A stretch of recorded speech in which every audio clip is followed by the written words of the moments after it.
Hello friends, मी केली backpack, मम्मीचा घेतला आशीर्वाद आणि रेडी झालो कळसुबाईला जाण्यासाठी. मी आणि एक माझा फ्रेंड होता. खाली येऊन पकडली रिक्षा. 1.5 किलोमीटरचा ब्रिज कल्याणचा. आली आमची कसारा ट्रेन. कसारावरून आम्हाला भेटली बस जी राजूला जाणार होती. तो शूट घेता नाही आला कारण बस लागलेली होती. मग आम्ही उतरलो बारी गावात. तिथून गेलो आमचा मित्र नवनाथ खाडेच्या घरी.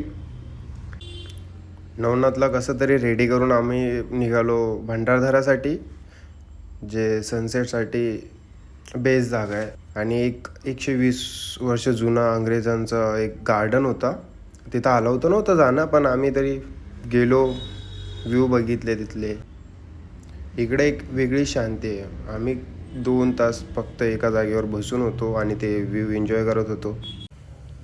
आणि रात्रीचा प्लॅन होता की 10 वाजता स्टार्ट करायची ट्रॅक. भंडारदऱ्यावरून आल्यानंतर केली आम्ही ट्रॅकिंग स्टार्ट. कळसुबाईचा एंट्री गेट. त्यानंतर 4 तासाचा ट्रॅक करून आम्ही पोचलो टॉपवरती.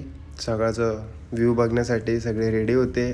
खूप क्राऊड होता, पण जो व्ह्यू होता तो सुकूनदायक होता. वर्षातून 2दा तरी कळसुबाईला गेले पाहिजे. खूप छान जागा आहे.